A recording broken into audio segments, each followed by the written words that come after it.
चारों ओर केवल हवा की सरसराहट ही जामोशी को भंग कर रही थी। सूरज पश्चिम में ढल रहा था और उसकी लंबी होती परछाइयां धीरे धीरे पूरी सैन्य छावनी को अपने आगोश में ले रही थीं। भारतीय सेना की नई vice chief of army staff lieutenant general Anjali Singh अकेले ही गश्त पर निकली थीं। उनके कंधे पर लगे 3 सितारे जितनी बड़ी जिम्मेदारी का प्रतीक थे, उतना ही भारी बोझ भी डालते थे। लेकिन इस पल वह सिर्फ एक सैनिक थीं जो इस नई छावनी की हवा को महसूस करना चाहती थीं। यह वज्र डिवीजन थी जो सीमा पर तैनात एक प्रमुख डिवीजन थी। यह देश की राजधानी की सुरक्षा के लिए सबसे महत्वपूर्ण इकाइयों में से एक थी और अपने कायम अनुशासन के लिए जानी जाती थी। वाइस चीफ का पद संभालने से पहले वह एक बार फिर हेमिनी अनुभव को अपने अंदर ताड़ा कर लेना चाहती थीं। वह सिर्फ दफ्तर में बैठकर फैसले लेने वाली जनरल नहीं बनना चाहती थीं। उनका यह दौरा और गश्त पूरी तरह से अनौपचारिक था, जो उनके अनुरोध पर ही आयोजित किया गया था। उन्होंने डिवीजन कमांडर को सिर्फ संक्षिप्त जानकारी दी थी और अपने साथ कोई सहयोगी या सुरक्षाकर्मी नहीं लिया था। धूल भरी सड़क पर उनके जूतों की आवाज भी उनकी एकमात्र साथी थी। यह डिवीजन मुख्यालय से बाहरी चौकी की ओर जाने वाली एक संकरी सिंगल लेन सड़क थी। दोनों तरफ पुराने सप्लाई डिपो की लंबी कतारें थीं और यहां ज्यादा चहल पहल नहीं थी। सप्लाई रूट की हालत ज्यादा अच्छी नहीं है।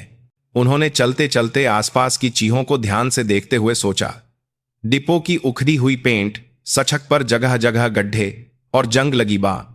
ऐसी छोटी छोटी चीजों में ही एक यूनिट की असली हकीकत छिपी होती है। तभी दूर से जमीन को कंपा देने वाली एक तेज आवाज सुनाई दी।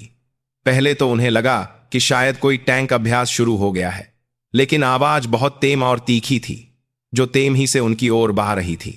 उन्होंने सिर उठाकर देखा तो सड़क के दूसरे छोर से सेना का एक अशोक लेलैंड स्टैलियन ट्रक पागलों की तरह उनकी ओर आ रहा था। छावनी में गति सीमा 30 किलोमीटर प्रति घंटा थी, लेकिन उस ट्रक की रफ्तार देखने से ही लग रहा था कि वह 60 किलोमीटर प्रति घंटे से भी ज्यादा तेज चल रहा था। यह खतरनाक है। उन्होंने एक पल के लिए किनारे हटने का सोचा, लेकिन फिर रुक गईं।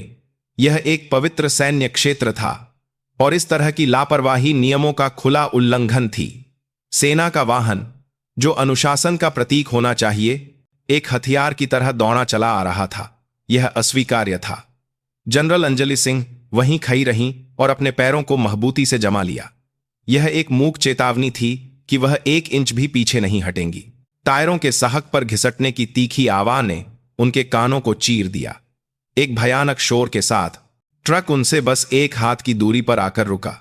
अचानक ब्रेक लगने से गाजी का ढांचा बोर से हिल गया। ड्राइविंग सीट पर बैठा युवा सिपाही डर के मारे स्टीयरिंग व्हील को कसकर पकड़े हुए था। उसका चेहरा सहेद पाड़ गया था और माथे पर पसीने की बूंदें थीं। एक पल की खामोशी और फिर पैसेंजर सीट की खिड़की होर से खुली और गुस्से से भरी एक चीज सुनाई दी। ए औरत, पागल हो गई है क्या? रास्ता रोक कर क्यों खड़ी है? हटती क्यों नहीं? तेल से सना चेहरा और मुंह से गालियां निकालते हुए एक अफसर ने अपना शरीर खिड़की से बाहर निकाला। उसकी वर्दी पर रैंक तो नहीं दिख रहा था, लेकिन उसकी आंखों में भरी नफरत और गुस्सा किसी तेज चाकू की तरह था। उसने जनरल सिंह को सिर से पांव तक घूरा। बिना रैंक वाली वर्दी में खड़ी महिला को देखकर उसने शायद यह मान लिया था कि वह कोई मामूली महिला सैनिक है जो रास्ता भटक गई है। और तू अपने से भाई अफसर को देखकर सैल्यूट नहीं करना चाहिए। घूर क्या रही है? आंखें नोच लूंगा। उस अफसर की चीख पुकार रुकी नहीं। उसने डरे हुए ड्राइवर के सिर के पीछे एक थप्पड़ मारा और चिल्लाया, रोहन, क्या देख रहा है? चढ़ा दे गाजी इसके ऊपर। ऐसी औरतों को कुचल देने से कोई जर नहीं पोता। ड्राइवर की आंखें डर से फैल गईं। वह रोने जैसी सूरत बनाकर कभी जनरल सिंह को तो कभी अफसर को देख रहा था। उसे समझ नहीं आ रहा था कि क्या करे। उसी पल जनरल अंजलि सिंह की ठंडी और गहरी आवाज ने हवा को चीर दिया, गाजी से नीचे उतरो। यह एक आदेश था, एक छोटा सा वाक्य, लेकिन उसमें एक ऐसा वर्णन था जिसे नजरअंदाज नहीं किया जा सकता था। अफसर ने ऐसे हंसा जैसे उसे यकीन न हो रहा हो। क्या यह पागल औरत अब मुझे आदेश देगी? जानती है मैं कौन हूं? मैं इस डिवीजन का operations officer lieutenant colonel Vikram Rathore हूं। तुझ जैसी औरतों को तो मैं बिना किसी जांच के यहीं जेल में सहा सकता हूं। जैसे ही उसने अपनी पहचान बताई, उसके कंधे पर लगे अशोक चिन्ह और 2 सितारे, लेफ्टिनेंट कर्नल का रैंक साँच दिखाई दे रहे थे। वह डिवीजन का दिमाग और दिल कहा जाने वाला ऑपरेशंस ऑफिसर था। डिवीजन में उसका घमंडी रवैया और बदतमी ही भरा व्यवहार सबको पता था। भास्कर महिला सैनिकों में आधारी बाती सबका सामने और दिल कहा जाने वाला के प्रति उसका तिरस्कार और अपमानजनक रवैया कुख्यात था, लेकिन अपनी बेहतरीन रणनीतिक क्षमताओं और डिवीजन कमांडर के संरक्षण के कारण कोई भी उस पर उंगली उठाने की हिम्मत नहीं करता था। लेकिन आज उसने गलत व्यक्ति से पंगा ले लिया था, बहुत गलत। जनरल अंजलि सिंह बिना हिले डुले सीधे उसकी आंखों में देखती रहीं। उनकी आंखें एक गहरे और शांत समंदर की तरह थीं, जिसने विक्रम राठौर के घमंड को चूर चूर कर दिया। उन्होंने धीरे से बोलना शुरू किया। उनकी आवाज पहले से कहीं ज्यादा गहरी और ठंडी थी। मैंने कहा, गाजी से नीचे उतरो। मैं अपना आदेश दोहराती नहीं। उनके व्यक्तित्व से निकल रही उस शक्ति को महसूस कर विक्रम राठौर एक पल के लिए चुप हो गया। यह कोई खोखला दिखावा नहीं था। उस महिला की आंखों में जो तेजी और दृढ़ता थी, वह उसने अपनी पूरी सैन्य सेवा में किसी भी जनरल में नहीं देखी थी। उसे एहसास हो गया था कि कुछ बहुत गलत हो गया है, लेकिन अब वह न तो अपने कहे शब्द वापस ले सकता था और न ही पीछे हट सकता था। उसका अहंकार इसकी इजाजत नहीं दे रहा था। अच्छा, तो तू आखिर तक यही नाटक करेगी? देखते हैं तुझमें कितना दम है। रोहन, गाजी सीधे परेड ग्राउंड की तरफ मोमो, इसे कुचल दो। जैसे ही विक्रम राठौर ने आदेश दिया और ड्राइवर ने रोते हुए गियर बदलने की कोशिश की, जनरल सिंह ने अपनी जेब से बोन निकाला और एक स्पीड डायल नंबर को देर तक दबाए रखा। बोन तुरंत झुंग गया। मैं बोल रही हूं। उनके मुंह से निकले पहले शब्द ने विक्रम राठौर को अनजाने में अपनी थूक निगलने पर मजबूर कर दिया। तुरंत डिवीजन के चीफ ऑफ स्टाफ को मेरे पास भेजो। लोकेशन मुख्यालय से तीसरी चौकी की ओर जाने वाला सप्लाई रूट। तुम्हारे पास 10 मिनट है। अगर देर हुई तो चीन ऑफ स्टाफ को भी अंजाम भुगतने के लिए तैयार रहना होगा। यह एक तरह आदेश था और उन्होंने जोन काट दिया। Chief of staff, division commander के बाद डिवीजन का सबसे शक्तिशाली अफसर, एक कर्नल रैंक का अधिकारी, उसे बुलाने का आदेश, और वह भी धमकी के साथ। आखिर यह महिला है कौन?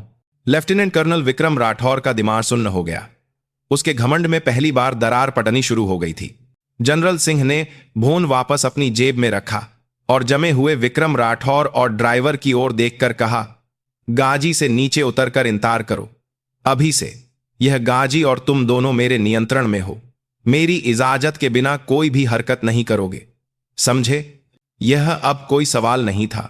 यह आसमान से आया एक आदेश था जिसे टाला नहीं जा सकता था। विक्रम राठौर का चेहरा सहेद पा चुका था। उसने कांपते हुए गाजी का दरवाजा खोला और नीचे उतरा। उसके पैर लखा रहे थे, उसके पैर लखा रहे थे, उसके पैर लखा रहे थे। लेकिन उसने शांत दिखने की नाकाम कोशिश करते हुए अपने हाथ कमर पर रख लिए। लेकिन उसकी आंखें डर और उलझन से कांप रही थीं। ठंडी शाम की हवा तीनों के बीच से गुजर रही थी। दूर से कई गाड़ियों के तेजी से आने की आवाज सुनाई देने लगी थी। तूफान से पहले की शांति। यह उस बवे तूफान की शुरुआत थी जो पूरी वज्र डिवीजन को हिलाकर रख देने वाला था। जनरल अंजलि सिंह के ठंडे गुस्से ने अभी अभी अपनी पहली दहाड़ भरी थी। डिवीजन के चीफ ऑफ स्टाफ कर्नल आलोक वर्मा अपने दफ्तर में एक ऑपरेशनल प्लान की समीक्षा कर रहे थे। अगले महीने होने वाले संयुक्त सैन्य अभ्यास की तैयारियों के कारण वह बहुत व्यस्त थे। उनकी मेज पर रखा हॉटलाइन धोन तेंदी से बज उठा। यह सेना मुख्यालय से सीधी लाइन थी। जय हिंद, कर्नल आलोक वर्मा बोल रहा हूं। उन्होंने आदतन खड़े होकर डोन उठाया। रिसीवर के दूसरी ओर से एक ठंडी और गहरी महिला की आवाज आई, जिसने अपनी कोई पहचान नहीं बताई। मैं बोल रही हूं। कर्नल आलोक वर्मा का दिमाग एक पल के लिए सुन्न हो गया। उन 2 शब्दों में इतना वर्णन था जो उन्होंने अपनी पूरी सैन्य जिंदगी में महसूस नहीं किया था। यह सिर्फ अधिकार नहीं था, यह एक ऐसी शक्ति थी जो अपने अस्तित्व मात्र से सामने वाले पर हावी हो जाए। तुरंत डिवीजन मुख्यालय से तीसरी चौकी की ओर जाने वाले सप्लाई रूट पर आओ। तुम्हारे पास 10 मिनट हैं। अगर देर हुई तो अंजाम भुगतने के लिए तैयार रहना। बून कट गया। कर्नल वर्मा कुछ सेकंड तक रिसीवर हाथ में लिए खड़े रहे। एक महिला की आवाज, सेना मुख्यालय की हॉटलाइन और उन्हें बुलाने का आदेशात्मक लहजा। उनके दिमाग में पहेली के टुकड़े झुनने लगे और जो निष्कर्ष निकला उसने उनकी पीठ पर ठंडे पसीने की धार बहा दी। कहीं यह लेफ्टिनेंट जनरल अंजलि सिंह तो नहीं? कुछ दिन पहले ही डिवीजन कमांडर को एक अति गोपनीय संदेश मिला था कि वाइस चीफ ऑफ आर्मी स्टान एक अनौपचारिक दौरे पर डिवीजन का दौरा करेंगी। वह बिना किसी तामझाम या सुरक्षा के चुपचाप बेस का निरीक्षण करेंगी। कर्नल वर्मा को भी आज सुबह ही डिवीजन कमांडर ने संक्षिप्त जानकारी दी थी, लेकिन उन्हें सही समय या मार्ग के बारे में नहीं पता था। और अब वाइस चीन ने इस तरह से संपर्क किया था। कुछ बहुत हल्लत हो गया था। अंजाम भुगतने वाली बात खोखली धमकी नहीं हो सकती। तुरंत गाजी तैयार करो, पूरी रफ्तार से। कर्नल वर्मा ने अपने सहायक पर चिल्लाते हुए तेजी से अपनी टोपी उठाई और दफ्तर से बाहर भागे। उनका दिमाग सवालों और आशंकाओं से भरा था। आखिर उस सप्लाई रूट पर हुआ क्या है? वाइस ची ने वुड और इतने गुस्से में उन्हें क्यों बुलाया है? उधर उसी सप्लाई रूट पर लेफ्टिनेंट कर्नल विक्रम राठौर बेचैनी से जमीन पर पैर पटक रहा था। उसके माथे पर पसीने की बूंदें थीं। उसका शुरुआती घमंड गायब हो चुका था और एक अनजाने डर ने उसे जकड़ लिया था। उसके सामने खड़ी महिला अभी भी शांत थी और दूर से आती गाड़ियों की रोशनी को देख रही थी। उसकी खामोशी किसी भी चीज से ज्यादा विक्रम राठौर के दिल पर भारी पा रही थी। ड्राइवर सिपाही रोहन कुमार गाजी के सहारे खचा था। उसका चेहरा ऐसा था जैसे वह अभी रो देगा। वह दो बही तांतों के बीच फंस गया था। उसे लग रहा था कि सब कुछ उसी की गलती है।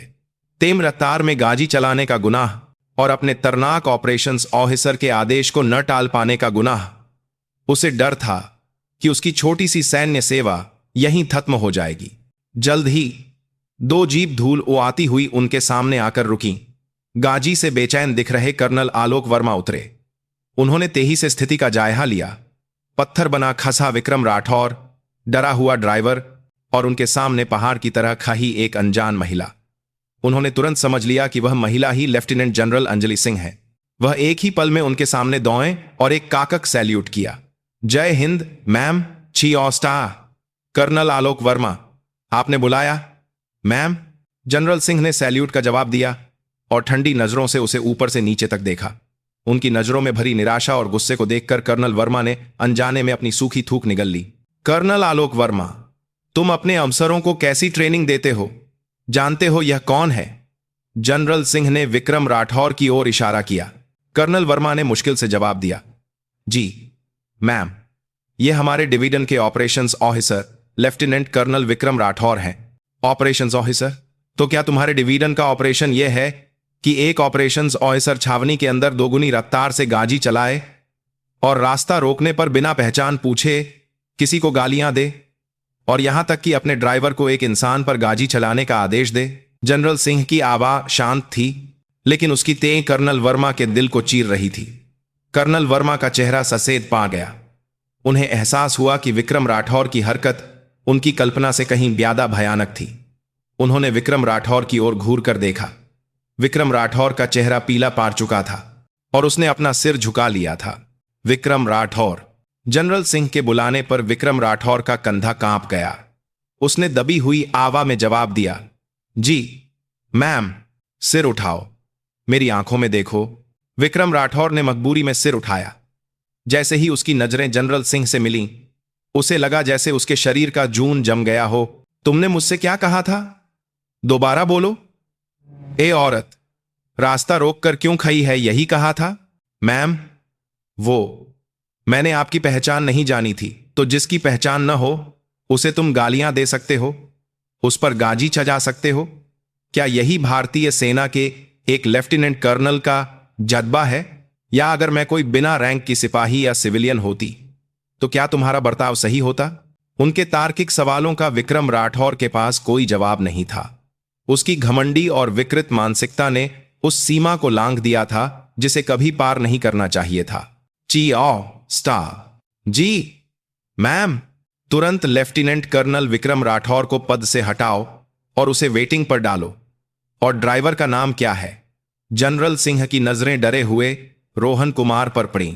सिपाही रोहन कुमार, मैम, सिपाही रोहन कुमार को डिवीजन मुख्यालय वापस भेजो और उसे मानसिक शांति के लिए आराम दो। अगली जांच तक उसे किसी से भी मिलने की इजाजत नहीं होगी। जांचकर इस लेफ्टिनेंट कर्नल से उसे पूरी तरह अलग रखा जाए। यह एक आदेश है। समझ गया मैम, कर्नल वर्मा ने बिना किसी हिचकिचाहट के जवाब दिया। स्थिति अब उनके नियंत्रण से बाहर थी। अब वह सिर्ज वाइस छी के आदेशों का पालन कर सकते थे। उन्होंने अपने सहायक को इशारा किया और वह रोहन कुमार को लेकर जीप में बैठ गया। अब वहां सिर्फ जनरल सिंह, कर्नल वर्मा और अपना सब कुछ खो चुका विक्रम राठौर बचा था। जनरल सिंह ने विक्रम राठौर से नजरें हटाकर कर्नल वर्मा से कहा, कल सुबह तक डिवीजन के सभी स्टान अफसरों को डिवीजन कमांडर के दफ्तर में बुलाओ। मैं जुद उन्हें अनुशासन का पाठ पचाऊंगी और लेफ्टिनेंट कर्नल विक्रम राठौर के जिलान एक औपचारिक जांच का आदेश दो। मुझे यकीन है कि यह सिर्फ आज की घटना नहीं है। इस जैसा आदमी अगर डिवीजन के ऑपरेशंस ऑफिसर के पद पर बैठा है तो यह इस बात का सबूत है कि इस यूनिट का अनुशासन कितना सच चुका है। जज से जांच करो और हर से हुए हिस्से को काट कर निकाल फेंको। उनका यह ऐलान मौत की सजा जैसा था। विक्रम राठौर के चेहरे से बचा खुचा चून भी सूख गया। वह घुटनों पर गिरकर माजी मांगना चाहता था, लेकिन जनरल सिंह की बर्जीली नजरों के सामने उसका शरीर हिल नहीं रहा था। चलो, यहां अब देखने के लिए कुछ नहीं बचा। यह कहकर जनरल सिंह कर्नल वर्मा की जीप की पिछली सीट पर बैठ गईं। कर्नल वर्मा ने झुककर दरवाजा बंद किया और फिर जजवत खां विक्रम राठौर से ठंडे स्वर में कहा, लेफ्टिनेंट कर्नल, तुमने सुना? तुम्हें तुरंत पद से हटाया जाता है। अब तुम्हारे इलाज जांच होगी। तुमने जो किया है उसका कितना भयानक नतीजा होगा, यह तुम्हें बहुत जल्द और बहुत बुरी तरह महसूस होगा। दोनों जीप धूल उजाती हुई चली गईं। अकेला खसा विक्रम राठौर सूरज की आसिरी रोशनी के बाद छाए अंधेरे में हताश खसा रहा। उसके कानों में जनरल सिंह के शब्द गूंज रहे थे, हर से हुए हिस्से को काटकर निकाल फेंको। तूफान का केंद्र ठीक उसी पर था और उस तूफान ने अभी अभी अपनी ताकत दिखानी शुरू की थी। सिपाही रोहन कुमार डिवीजन मुख्यालय के एक छोटे से काउंसलिंग रूम में अपने घुटनों में सिर छिपाए बैठा था। उसके कंधे हल्के हल्के कांप रहे थे। कुछ घंटे पहले सप्लाई रूट पर जो हुआ वह एक बुरे सपने जैसा था, फिर भी भयानक रूप से सच था।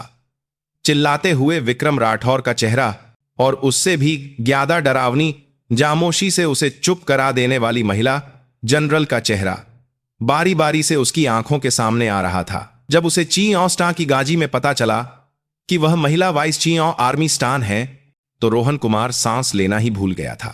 भारतीय सेना की हियरार्की में सबसे ऊपर के लोगों में से एक, आसमान के ऊपर भी एक आसमान। ऐसे व्यक्ति के सामने ऑपरेशंस ऑफिसर ने गंदी गालियां दी थीं और उसने लगभग उस पर गाजी छजा दी थी। यह सोचकर ही उसकी रूह कांप रही थी। मेरा क्या होगा? क्या मुझे जेल हो जाएगी या मुझे सेना से निकाल दिया जाएगा? मैं अपनी मां को क्या मुंह दिखाऊंगा? हर तरह के बुरे ख्याल उसके दिमाग में घूम रहे थे। तभी काउंसलिंग रूम का दरवाजा धीरे से खुला। उसने सिर उठाकर देखा तो एक दयालु चेहरे वाले सैन्य डॉक्टर और उनके पीछे एक जाना पहचाना चेहरा था, चीफ ऑफ स्टाफ कर्नल आलोक वर्मा। रोहन कुमार अनजाने में ही सीधा खसा हो गया और सैल्यूट किया। जय हिंद सर। कर्नल वर्मा ने एक गंभीर चेहरे के साथ उसका सैल्यूट लिया और कहा, बैठ जाओ रोहन, तनाव मत लो, हम यहां तुम्हें सजा देने नहीं आए हैं। उनकी आवाज धीमी और शांत थी, लेकिन रोहन का तनाव कम नहीं हो रहा था। सैन्य डॉक्टर ने उसे एक कप गर्म चाय दी और उसका कंधा थपथपाया। तुम बहुत डर गए होगे, पहले थोड़ा शांत हो जाओ।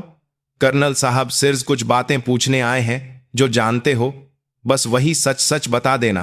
कर्नल वर्मा एक कुर्सी खींचकर रोहन के सामने बैठ गए। उनकी आंखें गंभीर थीं। रोहन, क्या तुम आज जो हुआ उसके बारे में शुरू से आखिर तक बिना कुछ छिपाए बता सकते हो? लेफ्टिनेंट कर्नल राठौर ने तुम्हें क्या आदेश दिए, क्या कहा? छोटी से छोटी बात भी बता सकते हो? रोहन कुमार ने कांपते हाथों से चाय का कप पकड़ा। उसके होंठ सूख रहे थे। उसे विक्रम राठौर का चेहरा याद आया। वह छोटी छोटी हलतियों पर ऐशट्रे फेंकने और अपमानजनक गालियां देने वाला इंसान था।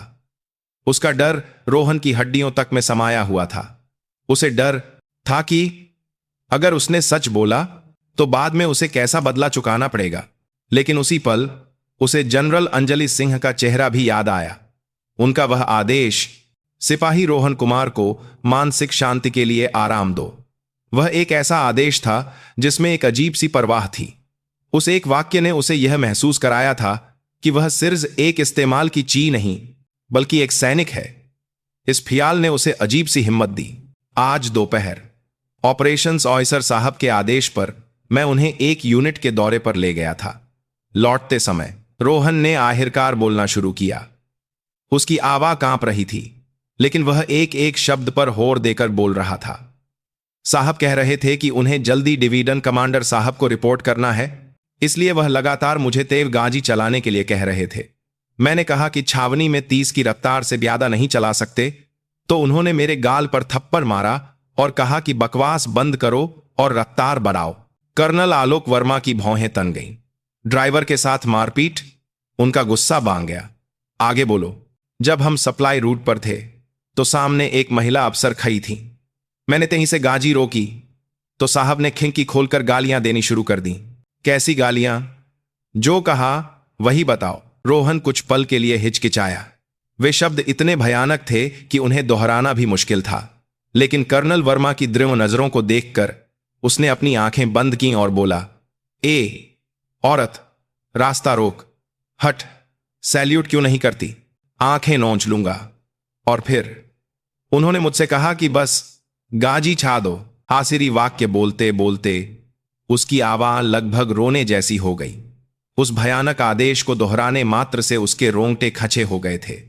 कर्नल आलोक वर्मा ने अपनी मुट्ठी भींच ली। उन्होंने मेज पर मुक्का मारने की इच्छा को मुश्किल से रोका। विक्रम राठौर उनकी कल्पना से भी ज्यादा गिरा हुआ इंसान था। एक युवा सैनिक को अपने ही साथी सैनिक, जो शायद एक वरिष्ठ अधिकारी भी हो सकती थी, पर गाजी चजाने का आदेश देना, यह सिर्फ अनुशासनहीनता नहीं, बल्कि हत्या के लिए उकसाने जैसा गंभीर अपराध था। रोहन, तुमने बहुत रोरी गवाही दी है। बहुत बहुत शुक्रिया। कर्नल वर्मा ने खाए होकर रोहन का कंधा महबूती से पकड़ा। मैं वादा करता हूं, तुम्हें कोई नुकसान नहीं होगा, कोई बदला नहीं ले पाएगा।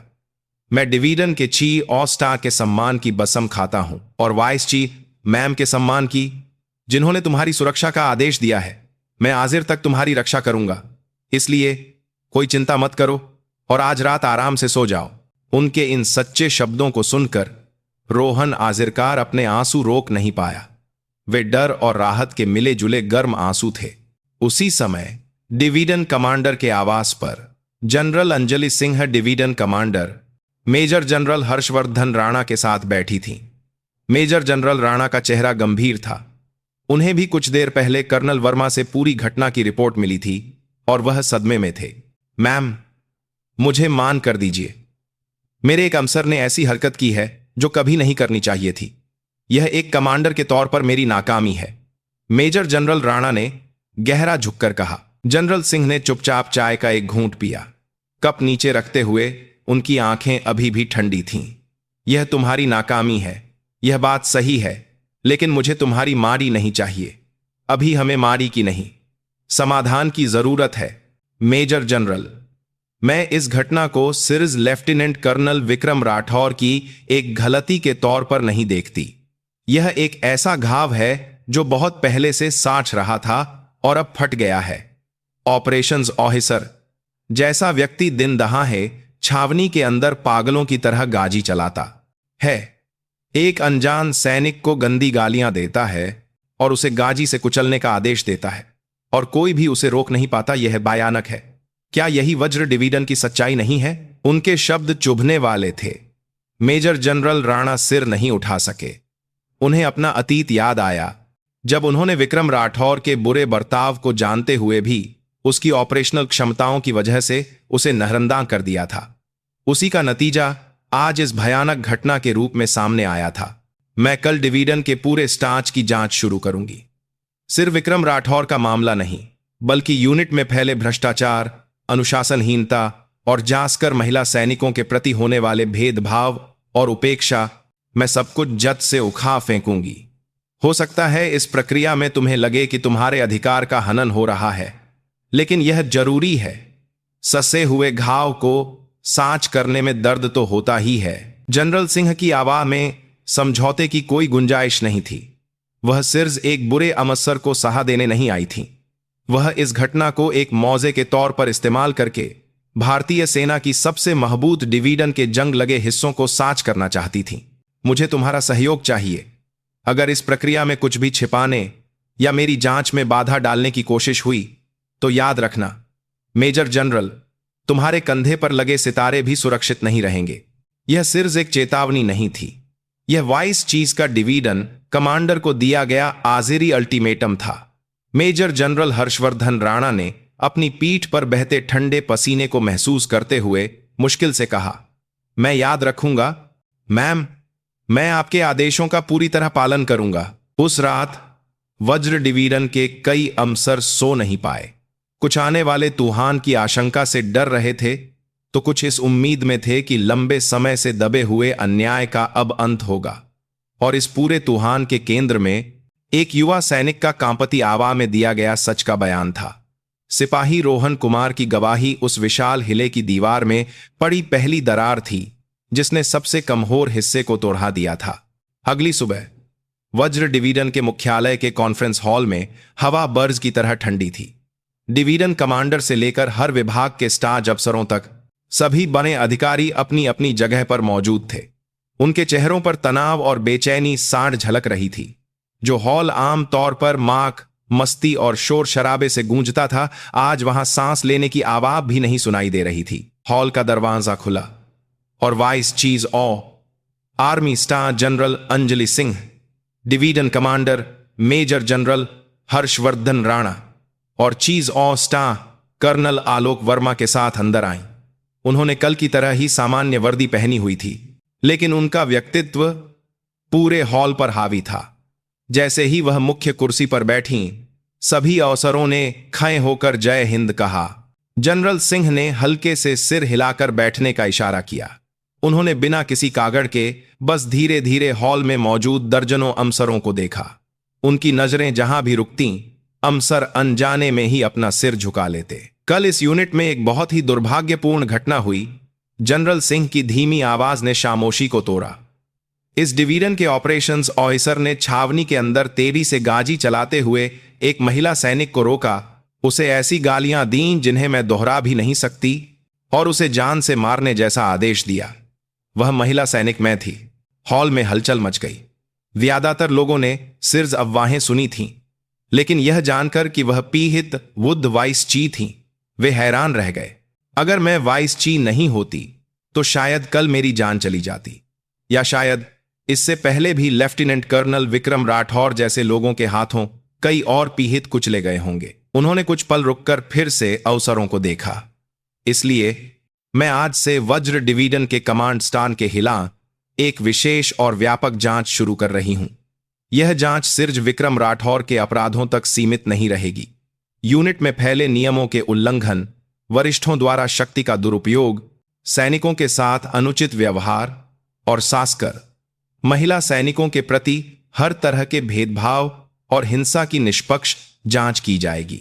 महिला सैनिकों के प्रति भेदभाव और हिंसा के शब्द सुनते ही कुछ अफसरों के चेहरे पर तनाव साफ दिखने लगा। यह जांच सेना मुख्यालय से आई एक विशेष टीम करेगी और मैं व्यक्तिगत रूप से पूरी प्रक्रिया की निगरानी करूंगी। जांच के दौरान सभी कमांडरों और स्टान अफसरों को, चाहे उनका पद कुछ भी हो, पूरी ईमानदारी से सहयोग करना होगा। किसी भी तरह की बाधा या असहयोग बर्दाश्त नहीं किया जाएगा। अगर किसी ने भी तथ्यों को छिपाने या जांच में बाधा डालने की कोशिश की तो उसे सैन्य कानून के तहत सख्त सजा दी जाएगी। उनकी घोषणा ने पूरे हॉल को जमा दिया था। यह सिर्फ एक जांच नहीं थी, यह पूरी डिवीजन को जद से बदलने वाली एक बड़ी सर्जरी की शुरुआत का ऐलान था। स्टाफ जांच टीम को एक स्वतंत्र कार्यालय मुहैया कराएं और उन्हें यूनिट के सभी दस्तावेजों तक पहुंचने का अधिकार दें, और पूरी यूनिट के लिए एक हॉटलाइन शुरू करें ताकि कोई भी सैनिक जांच के दौरान गुमनाम रूप से किसी भी भ्रष्टाचार या दुर्व्यवहार की रिपोर्ट कर सके। इसे तुरंत लागू करें। जी मैम, कर्नल आलोक वर्मा ने अपनी जगह से खड़े होकर खोर से जवाब दिया। जनरल सिंह के निर्देश तेम और सटीक थे। मीटिंग खत्म होते ही सेना मुख्यालय से जांच टीम डिवीजन मुख्यालय पहुंच गई। टीम का नेतृत्व ब्रिगेडियर हेमंत चौधरी कर रहे थे, जो सेना में अपनी ईमानदारी और सख्ती के लिए जाने जाते थे। वह जनरल सिंह के सबसे भरोसेमंद लोगों में से एक थे। जांच टीम ने आते ही तेजी से काम करना शुरू कर दिया। एक टीम ने लेफ्टिनेंट कर्नल विक्रम राठौर को एक अलग कमरे में हिरासत में लेकर पूछताछ शुरू की। दूसरी टीम ने डिवीजन के गाजी लॉग, ईंधन के रिकॉर्ड और विभिन्न प्रशिक्षण रिपोर्टों को ज़ब्त कर लिया। एक और टीम ने गुमनाम हॉटलाइन स्थापित की और सैनिकों से अकेले में बात करना शुरू कर दिया। जैसे ही निष्पक्ष जांच शुरू हुई, बंद पड़े पंडोरा के बक्से धीरे धीरे खुलने लगे। शुरुआत में सब डर रहे थे। उन्हें विक्रम राठौर के बदले का डर था और वे किसी झमेले में नहीं पड़ना चाहते थे। लेकिन जब यह सच हो गया कि जांच का नेतृत्व बुद्धवाइस छी कर रही हैं और गुमनामी की पूरी गारंटी दी गई है, तो एक एक करके लोग हिम्मत दिखाने लगे। पहली दरार गाजी रखरखाव यूनिट से आई। गवाहियां आने लगीं कि विक्रम राठौर निजी कामों के लिए, यहां तक कि सप्ताहांत में परिवार के साथ बाहर खाने जाने के लिए भी सरकारी गाजी और ड्राइवर का इस्तेमाल करता था। उसने ईंधन चुराकर अपनी निजी कार में भरवाया था, इसके भी सबूत मिले। जल्द ही उसके अपने विभाग ऑपरेशंस विंग से भी खबरें आने लगीं। यह पता चला कि वह रिपोर्ट पसंद न आने पर अपने जूनियर अफसरों पर फाइलों के बंडल फेंकता था, उन्हें रात भर काम करने के लिए मजबूर करता था और अपमानजनक गालियां देता था। यहां तक कि उसने अपनी गलतियां अपने अधीनस्थों पर डालकर उन्हें सजा दिलवाई थी। जैसे जैसे जांच आगे बढ़ी, विक्रम राठौर के अपराध प्याज की परतों की तरह खुलते गए। वह सिर्फ एक घमंडी अफसर नहीं, बल्कि एक अपराधी था जिसने अपने पद का इस्तेमाल हर तरह के अवैध और अनैतिक कामों के लिए किया था। जनरल सिंह को ब्रिगेडियर चौधरी से लगातार रिपोर्ट मिल रही थी। उनका चेहरा और भी गंभीर होता जा रहा था। ब्रिगेडियर, सिर्फ राठौर के निजी अपराध का ही नहीं है। हमें यह पता लगाना होगा कि इस जैसा आदमी डिवीजन के ऑपरेशंस ऑफिसर जैसे महत्वपूर्ण पद पर कैसे पहुंच गया। जिन लोगों ने उसे बचाया या उसकी हरकतों को नजरअंदाज किया, वे सब भी अपराधी हैं। जी मैम, हम उसके सेवा रिकॉर्ड और पिछले पोस्टिंग के रिकॉर्ड की जांच कर रहे हैं और उससे जुड़े लोगों से पूछताछ बढ़ा रहे हैं। जांच टीम ने विक्रम राठौर की जाइलों और उसकी पिछली पोस्टिंग वाली यूनिटों में पूछताछ शुरू की और भी चौंकाने वाले तथ्य सामने आने लगे। वह पहले भी कई बार इसी तरह के मामलों में फंस चुका था, लेकिन हर बार उसे हल्की चेतावनी देकर छोड़ दिया गया था। इसके पीछे सेना के एक बास गुट का हाथ था। वे एक दूसरे की मदद करते थे और एक दूसरे की गलतियों को छिपाते थे। उन्होंने एक महबूत कार्टेल बना रखा था। जनरल सिंह को एहसास हो गया, यह लाई सिर्फ विक्रम राठौर को सजा देने पर खत्म नहीं होगी। उसके पीछे छिपे भ्रष्टाचार के विशाल नेटवर्क को तो से बिना सेना में सच्चा सुधार संभव नहीं था। जांच की तलवार अब विक्रम राठौर से आगे बीकर उससे जुए ऊंचे पदों पर बैठे लोगों की ओर मुंह रही थी। डिवीजन के अंदर ही नहीं, बल्कि सेना मुख्यालय तक तनाव महसूस किया जाने लगा था। किसी ने सोचा भी नहीं था कि एक महिला जनरल के साथ एक छोटी सी झचपा अब पूरी सेना को हिला देने वाले एक बब्बे तूफान का केंद्र बन जाएगी। पद से हटाए गए और एक छोटे से जांच कक्ष में बंद लेफ्टिनेंट कर्नल विक्रम राठौर गुस्से और अपमान से जल रहा था। वह अपनी जलती की गंभीरता को समझने के बजाय अपनी बुरी किस्मत को कोस रहा था कि वह एक बमे अधिकारी के हत्थे चढ़ गया। उसके दिमाग में जनरल अंजलि सिंह एक सच्ची सैनिक नहीं, बल्कि एक क्रूर डायन थी जो अपनी शक्ति का प्रदर्शन करने के लिए एक जूनियर अधिकारी को बलि का बकरा बना रही थी। धत तेरे की, उसने ठंडी में पर मुक्का मारते हुए गालियां दी। जांचकर्ताओं के लगातार सवालों और सबूतों के सामने वह या तो झूठ बोलता रहा या यह कहता रहा कि उसे कुछ याद नहीं। उसने कहा कि सरकारी गाजी का निजी इस्तेमाल एक जरूरी ऑपरेशन का हिस्सा था और अधीनस्थों पर चिल्लाना अनुशासन बनाए रखने के लिए जरूरी था। जनरल सिंह को दी गई गालियों को उसने तनाव में की गई एक गलती बताया। उसकी दलीलें कायरतापूर्ण और बेबुनियाद थीं, लेकिन वह आखिर तक अपनी गलती मानने को तैयार नहीं था। उसने अभी उम्मीद नहीं छोड़ी थी। वह इस तरह हार नहीं मान सकता था। उसने अपनी पूरी जिंदगी सेना में जो इंद कमाई थी, उसे वह इतनी आसानी से बर्बाद होते नहीं देख सकता था। उसे यकीन था कि उसके पीछे एक महबूब सहारा है। जांचकर्ताओं के जाते ही उसने चुपके से अपना छिपा हुआ जोन निकाला और एक जाना पहचाना नंबर मिलाया। यह सेना मुख्यालय में एक महत्वपूर्ण पद पर तैनात उसका बैचमेट और करीबी दोस्त कर्नल संजय सिंह था। हेलो, मैं विक्रम बोल रहा हूं। रिसीवर के दूसरी ओर से कर्नल संजय की हैरान आवाज आई।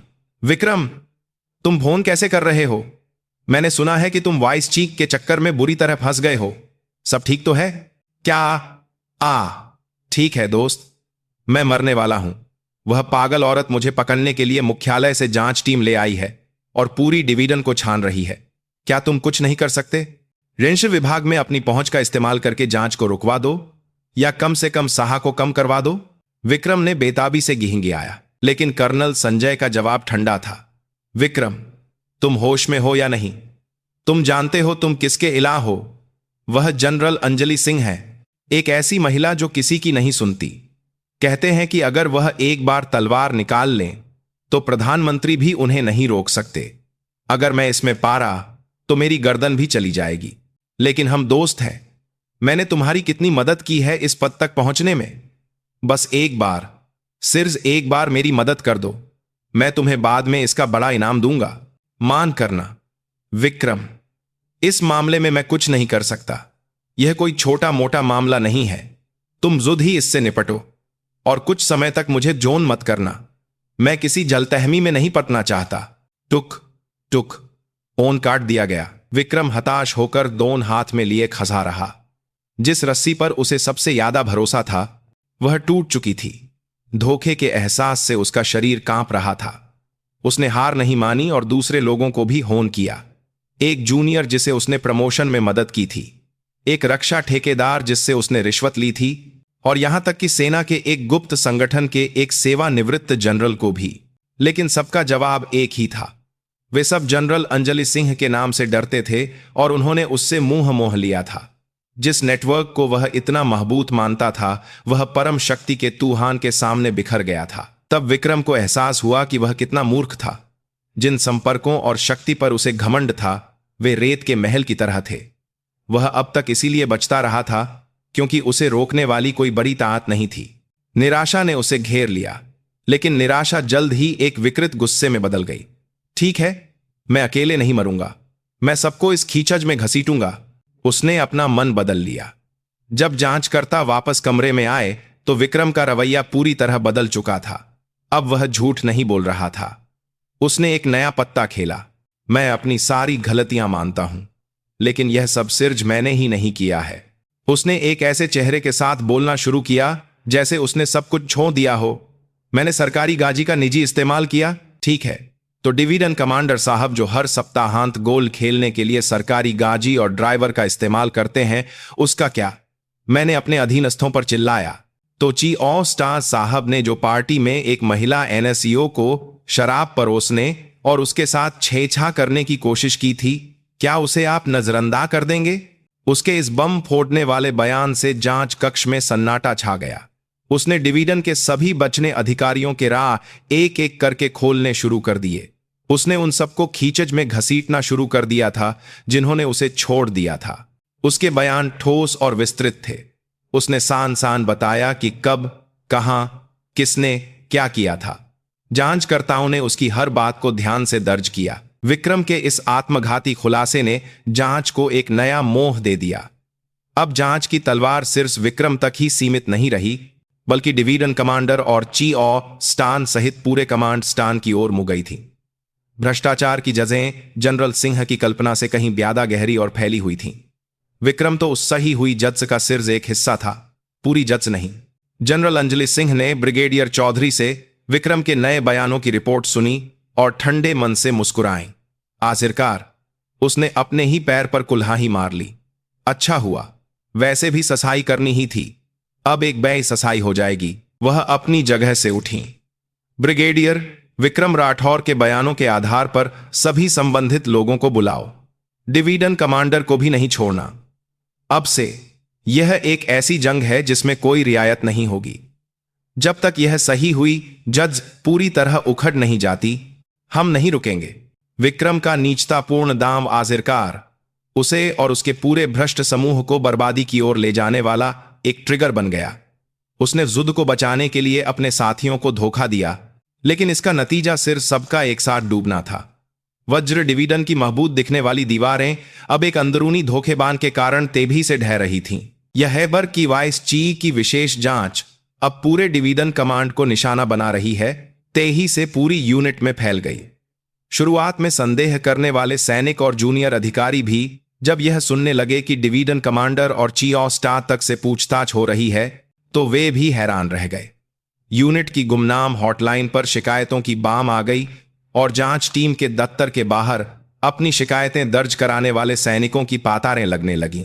यह हलचल खासकर महिला सैनिकों के बीच ज्यादा थी। पुरुष प्रधान सैन्य संस्कृति में उन्हें जो भेदभाव, अन्याय और यौन उत्पीड़न झेलना पड़ता था, उसे बाहर लाने का यह पहला मौका था। वे डर और उम्मीद के बीच एक दूसरे से कानाफूसी कर रही थीं कि क्या यह जांच उनकी आवाज सुनेगी।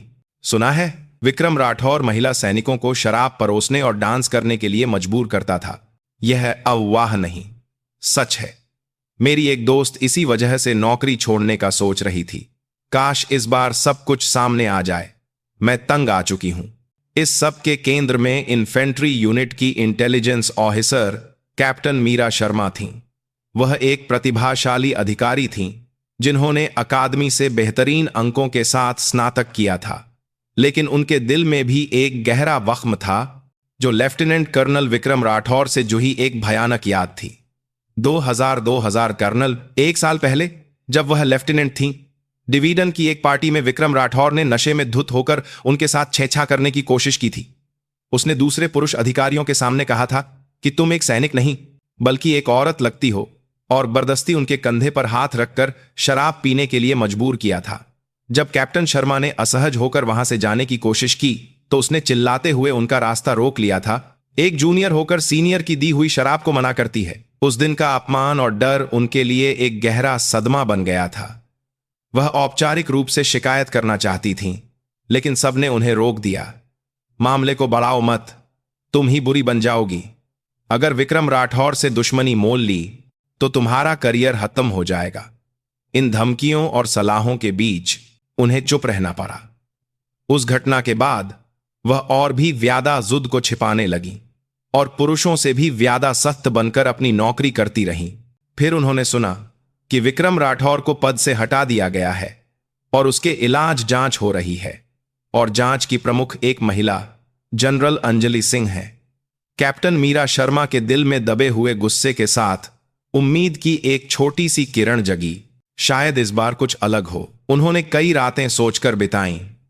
उस भयानक याद को फिर से कुरेदना दर्दनाक था, लेकिन अगर वह चुप रहीं तो और भी लड़कियां इसका शिकार बनेंगी, और सबसे बाकर वह जुद से नजरें नहीं मिला पाएंगी। वह एक सैनिक थीं। अन्याय के हिला लाना उनका जर्ज था। बहुत सोचने के बाद उन्होंने फैसला किया। अगले दिन वह कांपते हुए दिल से जांच टीम के दफ्तर का दरवाजा खटखटाया। कौन है? दरवाजा खोलने वाले ब्रिगेडियर हेमंत चौधरी थे। उन्होंने कैप्टन मीरा शर्मा के रैंक और नाम को ध्यान से देखा। मैं इन्फेंट्री यूनिट की intelligence officer captain Meera Sharma हूं, मुझे कुछ कहना है। ब्रिगेडियर चौधरी उन्हें अंदर एक छोटे से कमरे में ले गए। वहां जनरल अंजलि सिंह अकेली बैठी थीं। कैप्टन शर्मा की सांसें एक पल के लिए रुक गईं।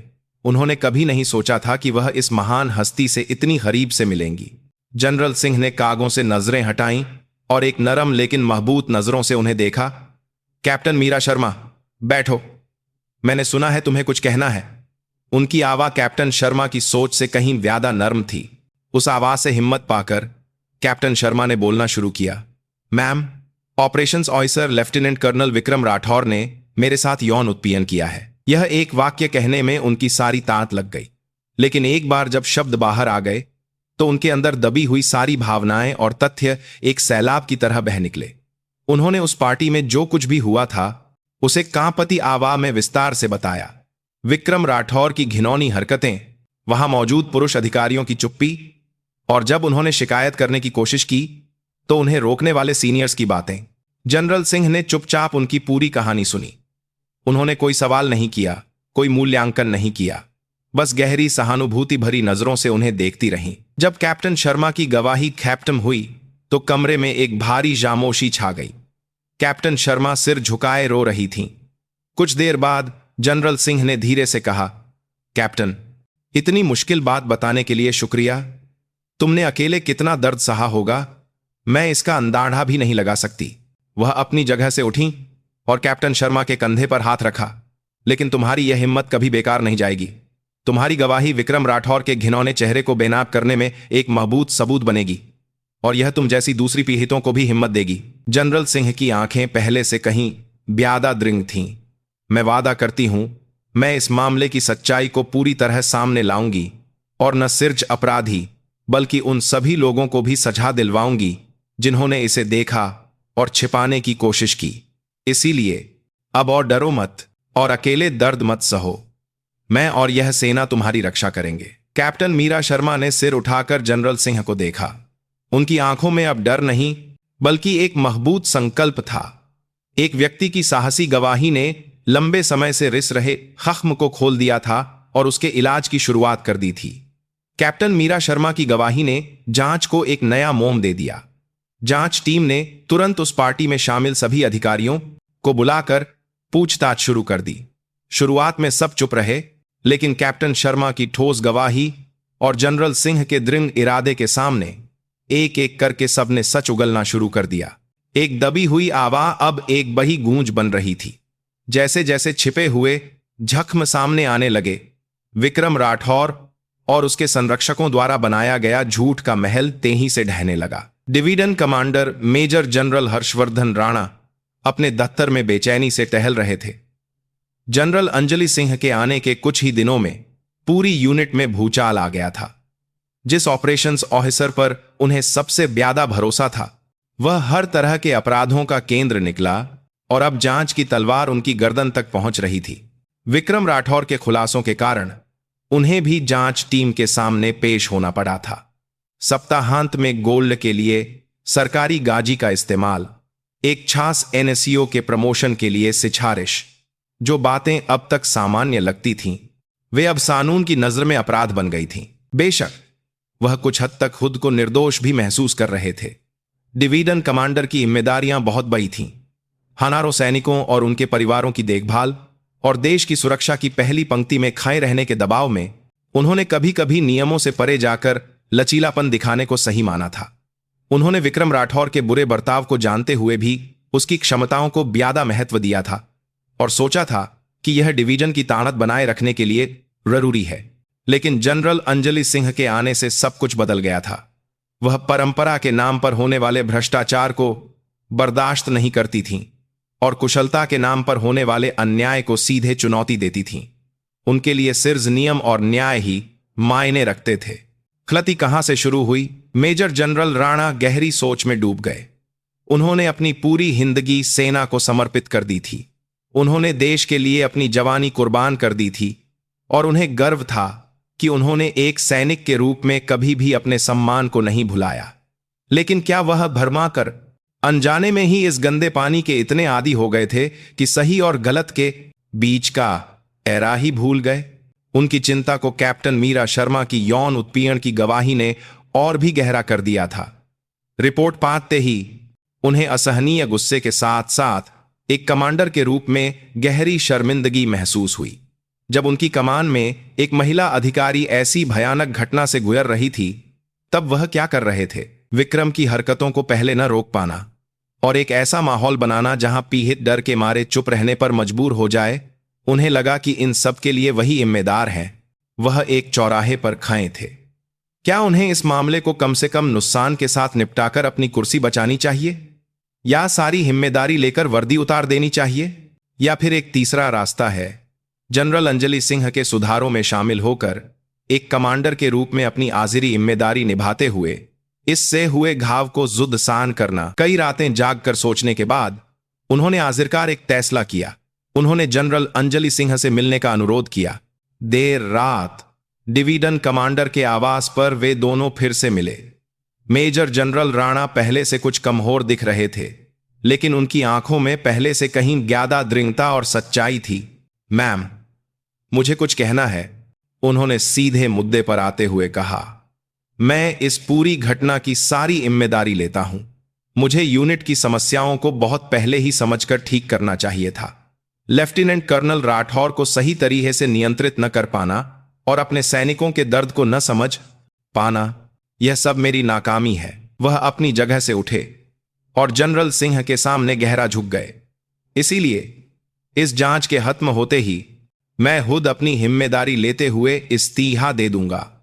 मुझे लगता है कि वज्र डिवीजन के कमांडर और एक सैनिक के रूप में अपना सम्मान बचाने का यही आखिरी तरीका है। उनका फैसला अटल था।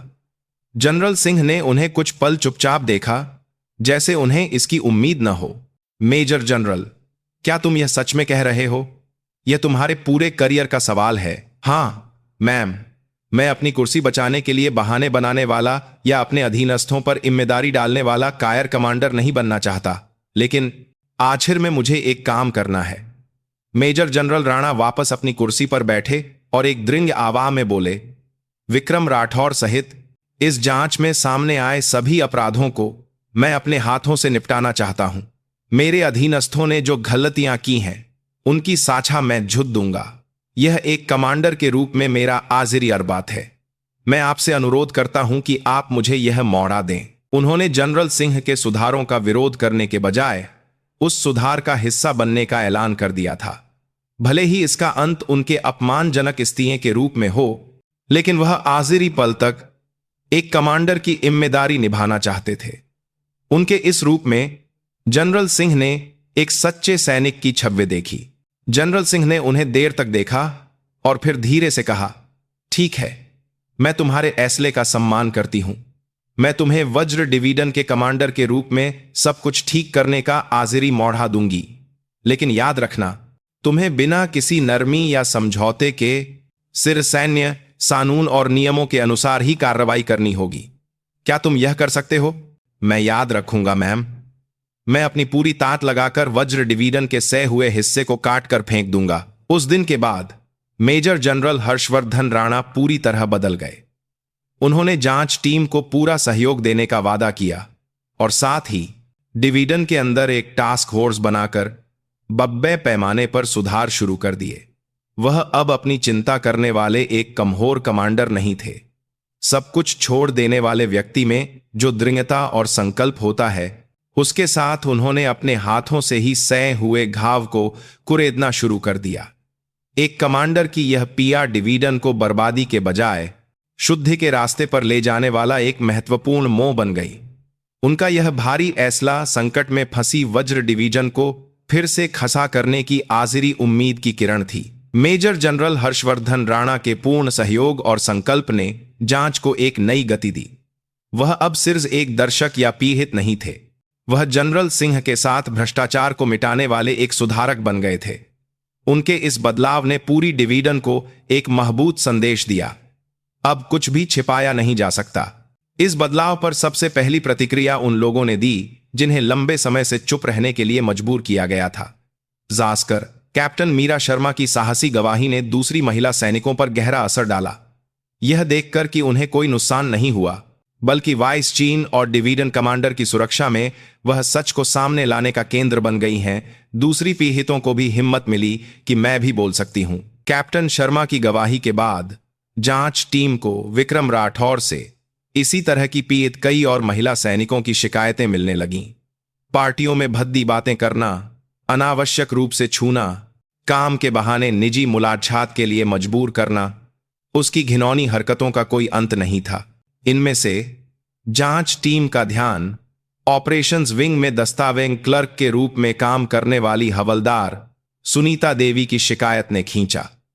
वह अपने प्रमोशन के कारण अपनी पहचान उजागर करने से बहुत डर रही थीं, लेकिन कई दिनों तक सोचने के बाद उन्होंने गुमनाम हॉटलाइन के एरिए अपनी आपबीती बताई। जनरल सिंह ने मामले की गंभीरता को समझते हुए ब्रिगेडियर चौधरी को हवलदार सुनीता के साथ एक गुप्त बैठक की व्यवस्था करने का निर्देश दिया। बैठक पूरी तरह से गोपनीय तरीके से डिवीजन के बाहर एक सुरक्षित घर में आयोजित की गई और जनरल सिंह वुड वहां मौजूद थीं। बैठक में आई हवलदार सुनीता एक युवा और मासूम चेहरे वाली एनसीओ थीं। वह बहुत ज्यादा तनाव में थीं और उनके हाथ कांप रहे थे। जनरल सिंह ने उन्हें सहज महसूस कराने के लिए वर्दी की जगह सामान्य कपड़े पहने थे। हवलदार सुनीता देवी, यहां तक आने में आपको बहुत परेशानी हुई होगी। पहले आराम से बैठ जाइए। जनरल सिंह ने उन्हें गर्म चाय देते हुए माहौल को हल्का करने की कोशिश की। सुनीता ने धीमी आवाज में धन्यवाद कहा और बैठ गई। मैं समझ सकती हूं कि आप बहुत डरी हुई होंगी, लेकिन आज आप जो भी कहेंगी वह इस कमरे से बाहर नहीं जाएगा और आपकी पहचान की सुरक्षा की जिम्मेदारी मेरी है। इसलिए बिना किसी चिंता के जो भी आप जानती हैं सच सच बता दीजिए। जनरल सिंह के शांत और सच्चे शब्दों से सुनीता धीरे धीरे सहज होने लगी। उन्होंने आखिरकार हिम्मत करके बोलना शुरू किया। मैं लेफ्टिनेंट कर्नल विक्रम राठौर साहब के नीचे काम करते हुए कई बार मर जाने का सोच चुकी हूं। उनकी आंखें नम हो गईं। साहब काम की रिपोर्ट के बहाने मुझे देर रात अपने दफ्तर में बुलाते थे और फिर काम से बिल्कुल अलग निजी सवाल पूछते थे। मेरा बॉयफ्रेंड है या नहीं, मैं सप्ताहांत में क्या करती हूं, और यह सब पूछते हुए मेरे कंधे या हाथ को छूते थे। उनकी आवाज कांपने लगी। जब मैं असहज होती तो वह धमकी देते थे, मैं तुम्हारा प्रमोशन कराने की सोच रहा हूं और तुम इतना भी नहीं सह सकती। मेरा प्रमोशन होने वाला था, इसलिए मैं कुछ नहीं कर सकती थी।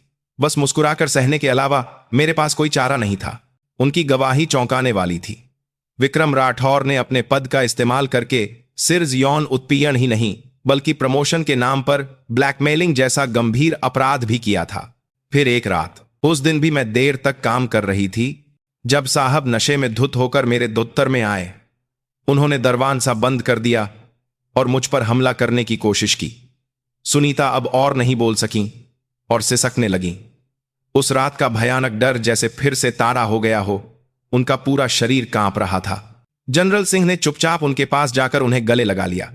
कुछ देर रोने के बाद सुनीता ने जनरल सिंह के सहारे से खुद को संभाला और आगे कहा, मैंने अपनी पूरी ताकत से उनका विरोध किया। मैं चिल्लाई, उन्हें धक्का दिया और किसी तरह दफ्तर से बाहर भाग निकली। मैं इतनी डर गई थी कि वहीं भमीन पर बैठकर बहुत देर तक रोती रही। क्या आपने यह बात किसी और को बताई? ब्रिगेडियर चौधरी ने धीरे से पूछा। सुनीता ने सिर हिलाया। नहीं, मैं किसी को नहीं बता सकी। मुझे लगा कि अगर मैंने कुछ कहा तो मेरा करियर खत्म हो जाएगा। मुझे डर था कि कहीं लोग मुझे ही गलत न समझें। मैं बस यही दुआ करती रही कि वह रात एक बुरा सपना हो। उनकी कहानी सेना में महिला सैनिकों की काजवी सच्चाई को बयां कर रही थी। एक ऐसी व्यवस्था जहां पीड़ित बदले के डर से या अपने करियर को बचाने के लिए चुप रहने पर मजबूर हो जाती है। जनरल सिंह की आंखें ठंडी हो गईं। उनका गुस्सा चरम पर था, लेकिन उन्होंने अपनी भावनाओं पर काबू रखते हुए शांत आवाज में पूछा, हवलदार, क्या उस रात किसी ने कर्नल की हरकत को देखा था या तुम्हारी चीखें सुनी थीं? या कोई ऐसा सबूत या गवाह जो उस रात की घटना की पुष्टि कर सके? जनरल सिंह के सवाल पर सुनीता को कुछ याद आया और उन्होंने सिर उठाया। हां, जब मैं दफ्तर से भागकर निकली तो कॉरिडोर में ड्यूटी पर तैनात एक क्लर्क ने मुझे देखा था और जब मैं घबराहट में अपनी हेयरपिन गिरा दी तो उसने उठाकर मुझे दी थी। यह एक निर्णायक गवाही थी। एक और गवाह का होना। जनरल सिंह और ब्रिगेडियर चौधरी ने एक दूसरे को देखा। यह एक मूक आदेश था कि उस रात ड्यूटी पर तैनात क्लर्क को तुरंत ढूंढकर हिरासत में लिया जाए। हवलदार सुनीता देवी की साहसी गवाही ने कैप्टन मीरा शर्मा द्वारा जलाई गई हिम्मत की चिंगारी को एक विशाल मशाल में बदल दिया था। उनकी गवाही विक्रम राठौर पर सिर्फ यौन उत्पीड़न ही नहीं बल्कि बलात्कार के प्रयास जैसा और भी गंभीर आरोप लगाने की एक महबूत कई थी। अब विक्रम राठौर के पास बचने का कोई रास्ता नहीं था। उसे बचाने वाले ससे हुए नेटवर्क ने उससे मुंह मोह लिया था और उसके घिनौने अपराधों की गवाही देने वाले गवाह एक एक करके सामने आ रहे थे। उसने जो बुरे कर्मों के बीज बोए थे वे अब उसी की गर्दन का फंदा बन रहे थे। हवलदार सुनीता देवी की चौंकाने वाली गवाही और एक और गवाह के सामने आने से जांच का रुख पूरी तरह बदल गया।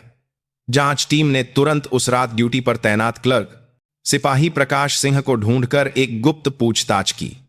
प्रकाश सिंह शुरुआत में डर के मारे कुछ भी देखने से इनकार करता रहा, लेकिन जब जनरल अंजलि सिंह ने युद्ध उसकी सुरक्षा का वादा किया तो उसने आखिरकार अपना मुंह खोला। उसने गवाही दी कि उस रात उसने हवलदार सुनीता को रोते हुए दफ्तर से बाहर भागते हुए और उसके पीछे निकले लेफ्टिनेंट कर्नल विक्रम राठौर को अपने बिखरे हुए कपड़े ठीक करते हुए और गालियां बकते हुए सांझ देखा था।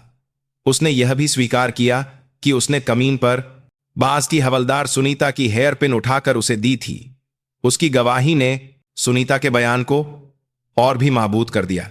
अब लेफ्टिनेंट कर्नल विक्रम राठौर के इलाज आरोप सिर्ज कदाचार या यौन उत्पीड़न तक सीमित नहीं रहे, बल्कि एक स्पष्ट आपराधिक मामला बन गया था।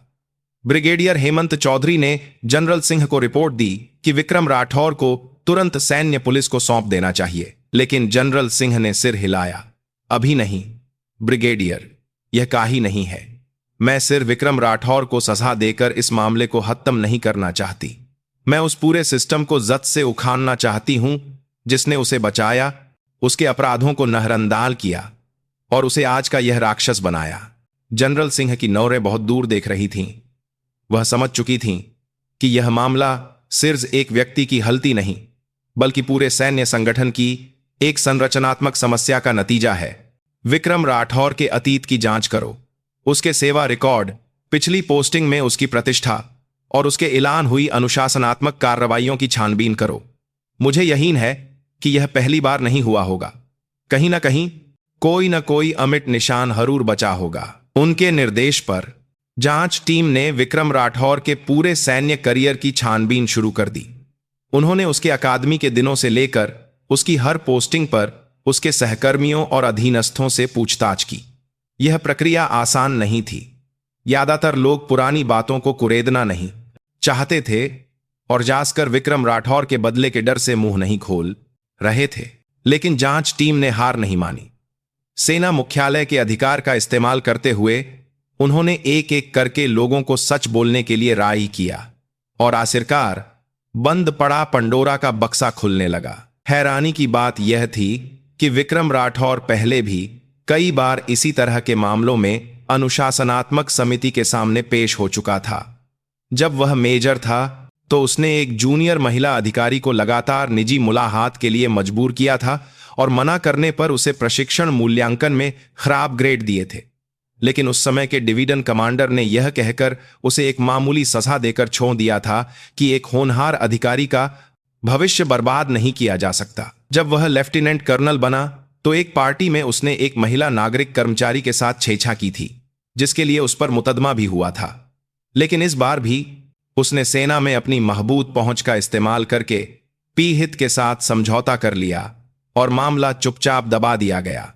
उसके रिकॉर्ड में सिर्फ आचरण के नियमों का उल्लंघन लिखा गया। यौन अपराध का कोई जिक्र नहीं था। पुराने रिकॉर्ड चौंकाने वाले थे। विक्रम राठौर एक आदतन अपराधी था और सेना ने उसे सजा देने और अलग थलग करने के बजाय बार बार उसे मां करके एक राक्षस बनने दिया था। उसके पीछे एक ऐसा इनर सर्कल था जो एक दूसरे की गलतियों को छिपाता था और अपना एक महबूत किला बनाए हुए था। जनरल सिंह ने जांच के नतीजे देखकर अपनी मुट्ठी भींच ली। उनका गुस्सा अब सिर्फ विक्रम राठौर पर नहीं, बल्कि सेना के पूरे से हुए सिस्टम पर था। ब्रिगेडियर, जिन कमांडरों ने उस समय विक्रम राठौर को मामूली सजा दी थी और जिन लोगों ने मामले को दबाने में मदद की थी, पता करो कि वे सब आज कहां और क्या कर रहे हैं। जांच में पता चला कि वे सभी लोग या तो सेना में ऊंचे पदों पर थे या सम्मान के साथ सेवानिवृत्त होकर सैन्य संबंधित संस्थानों में अपना प्रभाव बनाए हुए थे। वे सब विक्रम राठौर जैसे राक्षस को बनाने में भागीदार थे। जनरल सिंह ने फैसला किया, इन सभी सबूतों को इकट्ठा करके मीडिया को देने की तैयारी करो। बेशक पीड़ितों की पहचान पूरी तरह से गोपनीय रखी जाएगी। देश को पता चलना चाहिए कि हमारी सेना कितनी गंभीर रूप से बीमार है और इस सहे हुए घाव को ठीक करने के लिए कितनी बड़ी सर्जरी की जरूरत है। यह सेना के लिए एक अभूतपूर्व और साहसी फैसला था। अपनी आंतरिक कमियों को उजागर करने से एक बड़ा तूफान खसा हो सकता था। उन्हें बहुत विरोध और आलोचना का सामना करना पड़ेगा, लेकिन जनरल सिंह डरी नहीं। वह जानती थीं कि सच्चा सुधार बिना दर्द के संभव नहीं है। विक्रम राठौर के अतीत के अमिट निशान अब न सिर्फ उसके लिए, बल्कि उसे बचाने वाले विशाल काटेल के लिए भी एक बूमरैंग बनकर लौट रहे थे। सेना के सम्मान को दांव पर लगाकर भी जनरल सिंह गंदे अतीत को साफ करने और एक नए भविष्य की ओर बढ़ने के लिए दृढ़ थीं। एक विशाल तूफान पूरी सेना को अपनी चपेट में लेने वाला था। सारे सबूत इकट्ठा हो चुके थे। लेफ्टिनेंट कर्नल विक्रम राठौर के निजी भ्रष्टाचार, अधीनस्थों के साथ दुर्व्यवहार और कैप्टन मीरा शर्मा तथा हवलदार सुनीता देवी के इलाह, घिनौने, यौन अपराध सब कुछ साफ हो चुका था। उसके अतीत के कारनामे और उसे बचाने वाले सेना के अंदर के भ्रष्ट नेटवर्क का भी पर्दाफाश हो गया था। अब आसिरी पहेली को जोड़ने का समय था। जनरल अंजलि सिंह ने विक्रम राठौर से आखिरी बार मिलने का पूंछसला किया। कानून के हवाले करने से पहले एक सैनिक के रूप में और इस मामले की शुरुआती पीड़ित के रूप में वह उससे सीधे सवाल करना चाहती थी। जांच कक्ष का दरवाजा खुला और एक थका हुआ विक्रम राठौर अंदर आया। कुछ ही दिनों में वह पूरी तरह बदल चुका था। उसका आसमान छूने वाला घमंड गायब हो चुका था और उसकी जगह एक हारे हुए, डरे हुए आधे उम्र के आदमी की छवि थी। उसने जनरल सिंह को मुख्य कुर्सी पर बैठे देखा और अपना सिर झुका लिया। वह उनसे नजरें मिलाने की हिम्मत नहीं कर पा रहा था। जांच कक्ष में सिर्फ जनरल सिंह और विक्रम राठौर थे। जनरल सिंह ने बिना किसी कागड़ के बस ठंडी नजरों से उसके झुके हुए सिर को देखा। एक भारी खामोशी छा गई। विक्रम के लिए वह समय अनंत काल जैसा लग रहा था। सिर उठाओ, जनरल सिंह की धीमी और ठंडी आवाज ने खामोशी को तोड़ा। विक्रम ने मजबूरी में सिर उठाया। जैसे ही उसकी नजरें उनसे मिलीं, उसे एक ऐसी तेजी महसूस हुई जिसने उसके पूरे शरीर को कंपा दिया। लेफ्टिनेंट कर्नल विक्रम राठौर, अब तो तुम जानते होगे कि मैं कौन हूं। जी वाइस ची मैम।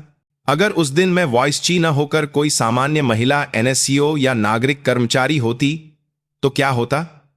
क्या तुम तब भी मुझसे इसी तरह माजी मांगते और सिर झुकाते? उसके सवाल का विक्रम के पास कोई जवाब नहीं था। उसकी खामोशी ही उसका जवाब थी। जनरल सिंह अपनी जगह से उठीं और उसकी कुर्सी के चारों ओर धीरे धीरे चलने लगीं। उनके जूतों की आवाज उसके दिल की धड़कनों को और तेज कर रही थी।